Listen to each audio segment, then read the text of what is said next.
हमारे किसानों से अपनाया जाने वाला अलग अलग प्रयोग में से एक है मिट्टी को ढक कर करने वाला खेती, जिसे हम मल्चिंग के नाम से जानते हैं।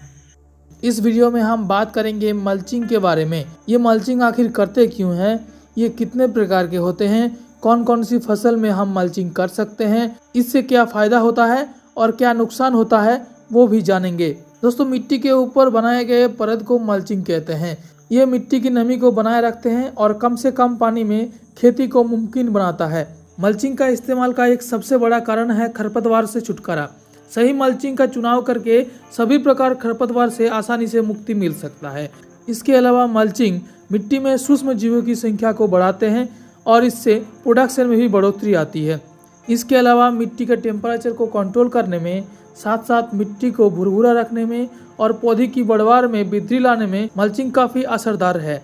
मल्चिंग का इस्तेमाल सभी प्रकार बागवानों पौधों के लिए, जैसे आम, अंगूर, अनार, संतरा, नींबू इत्यादि, और सब्जी में जैसे टमाटर, तरबूज, करेला, खीरा, बैंगन, मिर्चा इत्यादि, और जो भी सब्जियां लाइन पे या फिर बेड में किया जाता है वहां पर मल्चिंग का इस्तेमाल किया जा सकता है।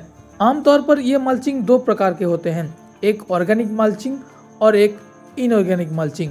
ऑर्गेनिक मल्चिंग में हर वो चीज़ इस्तेमाल किया जा सकता है जो ऑर्गेनिक हो, जैसे सूखा पत्ता, लकड़ी का बुरादा, फसल अवशेष, जूट का बोरा इत्यादि। इनऑर्गेनिक मल्चिंग में प्लास्टिक शीट, कंकड़, पत्थर, बालू, रबर इत्यादि का इस्तेमाल किया जाता है। हमारे देश में सबसे ज़्यादा प्लास्टिक मल्चिंग का ही इस्तेमाल होता है। ये भी कई प्रकार के होते हैं। एक होता है ब्लैक मल्चिंग, जो दोनों तरफ से काला होता है, जिसका इस्तेमाल ठंडी वाले इलाके में ज़्यादा किया जाता है, मिट्टी को ज़्यादा से ज़्यादा गर्म रखने के लिए। दूसरा होता है व्हाइट ब्लैक मल्चिंग, जिसका एक तरफ सफ़ेद होता है, दूसरे तरफ काला होता है। इसका इस्तेमाल गर्मी वाले क्षेत्र में किया जाता है। सफ़ेद वाला पार्ट ऊपर रखा जाता है, जिससे मिट्टी ठंडी रहता है। तीसरा है सिल्वर ब्लैक मल्चिंग। इसका एक तरफ सिल्वर कलर का होता है, दूसरा तरफ ब्लैक कलर का होता है। इसका इस्तेमाल ज़्यादातर साधारण तापमान वाले इलाके में किया जाता है। इसके अलावा कई कलर के मल्चिंग के ऊपर रिसर्च भी चल रही है। प्लास्टिक का मल्चिंग 20 माइक्रोन से लेकर किसान इस्तेमाल करते हैं। अगर किसी को 3 से 4 महीने की फसल लेना है, उसमें 20 से 25 माइक्रोन की मल्चिंग लगता है। अगर 6 से 12 महीने की फसल लेना है तो 40 से 50 माइक्रोन की मल्चिंग लगता है।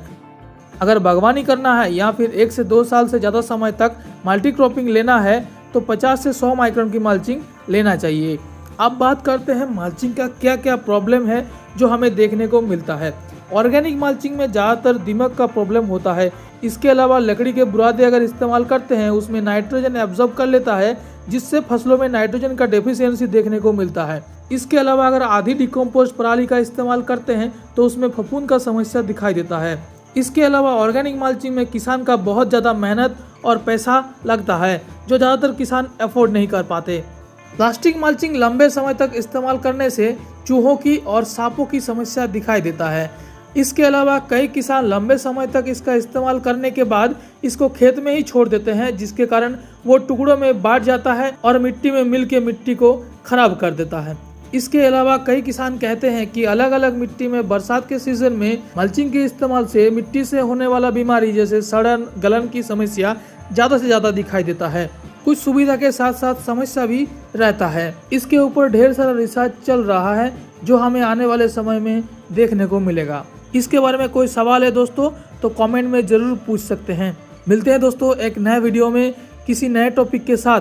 तब तक के लिए जय हिंद।